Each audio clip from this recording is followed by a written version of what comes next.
Okay, hello people and welcome back to another video. We're going to call this one part 1 of the Virago Xv750 Motogadget install, I suppose.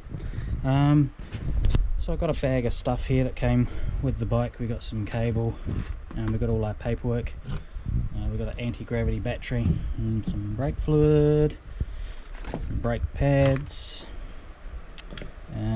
few other bits and pieces, but what we do have are some new clip-on bars.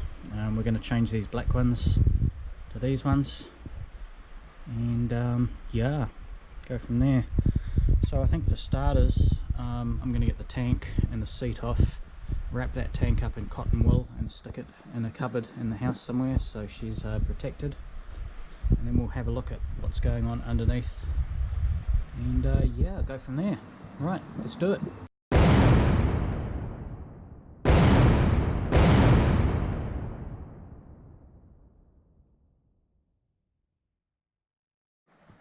Okay, so it looks like we've got to get these bolts here off, so we can get the seat off. This is the rear tail light assembly. Okay, so this should now come off. Okay, next up is the tank. We'll get rid of that.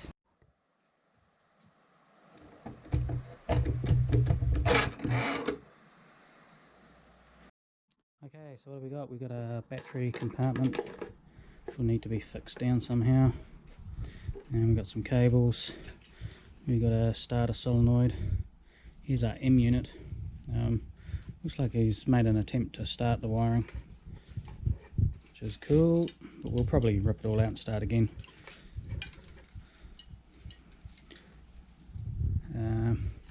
We've got a ground. Is that our ground or is it a... yeah, it's got to be our ground. It's got to be our positive supply, which we'll need an inline fuse for. Throttle cables. So yeah, looking pretty good. You tell a lie, this one's a ground as well, and this is our positive supply here. I don't know how well you can see, but we've also got these new coils which come part of that electronic ignition. Looks like a positive, negative and a signal cable, so that's pretty straightforward. This is all of our stuff from the Speedo, so we can hook all that in. This is our electronic ignition.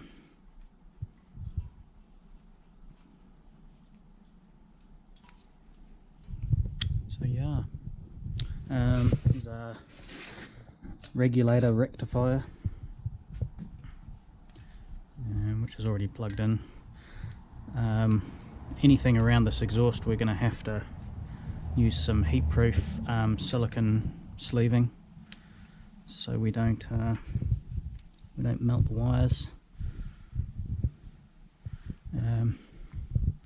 Somehow there's got to be a brake switch around here somewhere. I think I saw it in the bag. One thing I did notice though is that this rear shock isn't seated properly, so it's probably not a silly idea to jack the bike up and get that clipped in and spun around so it's facing downwards. So we might look at doing that first. Also, this bracket here, which holds the tank, yeah, I think it does. This one bolts through and bolts the front of the shock, but there should be a bushing in there or a spacer, because when you tighten this bolt up, all it's doing is bending this thin piece of mild steel there. As you can see, it's got a, I don't know how well you can see, but it's got a bend in it, and that's not really that great.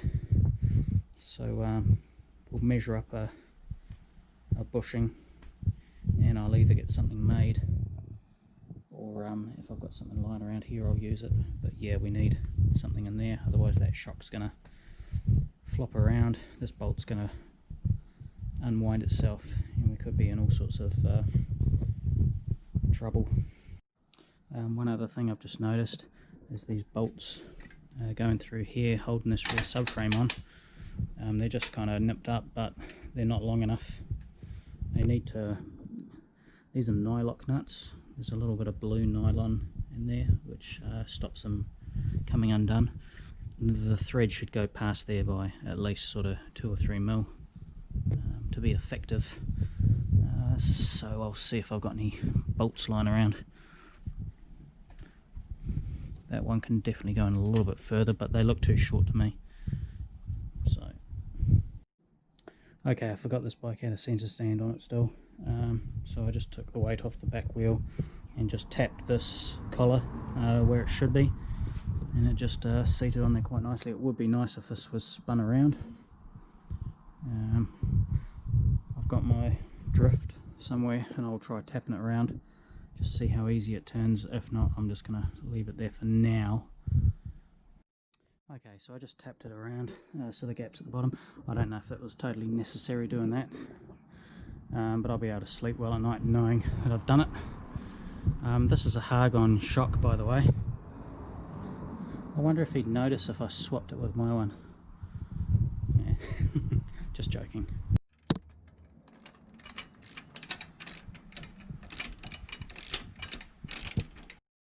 Yeah, so I don't know if you can see, that's got a bit of a bend on it now. See that? Where it's been pulled, so we need to get a bushing down in there, so it's not pulling this thin piece of metal down in there. Okay, so what I'm going to do is I'm going to get my flat ruler on there, get my verniers, and see if I can measure it. Here's one I prepared earlier. Let's measure that. Nice thick sidewall, aluminium. Looks like more than 20 mil to me, but we can always make it smaller, can't we?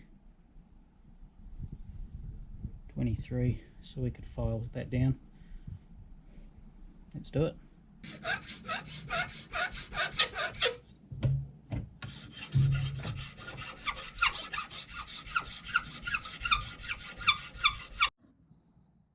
Okay, have our piece made up there.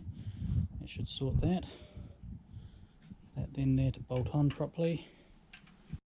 The other thing that's slightly worrying is this rear subframe here, As you can see, bolts in through here, and then it's just held with these little cap head screws which have been drilled and tapped into the frame. Now that frame there is just a bit of pressed steel, probably 2 mil thick. The threads are, when they're average, if they were to strip out or back out, this seat's going to drop down like that. Your ass is going to get sucked into that back wheel, and she's not going to be a fun day. So I think I'll be able to sleep better at night knowing that we can do something better. So what I'm thinking is maybe a steel plate, not aluminium, but a steel plate, which is bolted through where the shock goes through. A bit of steel that comes over the top of these as well and holds it down as well. So I think that's probably a safe thing to do, because these little bolts, man, I mean, what's your average weight of your rider? 90 kg, 100 kg with all their gear, and it's all cantilevered on these two little M6 bolts with the thread on that seat there. So yeah, so I think I'll get a bit of cardboard and just make a template up of what we want. Cool, let's do it. Okay, so I've just made this little cardboard template here. Let's see how it's kind of going to work. Once this is bolted down, this will hold this, because that seat over the bumps and potholes and those two little bolts are just not going to last at all. This needs to be made out of steel, probably 2 to 3 mil thick. I don't have anything here, so I'll pick something up next week while I'm at work. Take an hour or so to cut it with a jigsaw and file it and paint it and make it look nice. But yeah, I think that's definitely the way to go. It's going to ruin your day if that falls off, tips back. Okay people, I'm going to keep this first video here short and sweet. It's Sunday night. I'm going to go into work tomorrow, grab a few supplies, a few bits and pieces that I'm going to need. So much for doing wiring. It's all kind of been a few little mechanical bits and pieces. And the video at the beginning of this video, I was actually recording in 4K, and then my computer wouldn't register it, and I had to convert it to 1080p. Oh, I tell you, this GoPro does my head in sometimes. But anyway, that's how it is. I'll keep an eye on that next time. So thanks for watching. Hope you enjoyed the video, and we'll be back onto this tomorrow when I get home from work. Sweet. Okay, out of here.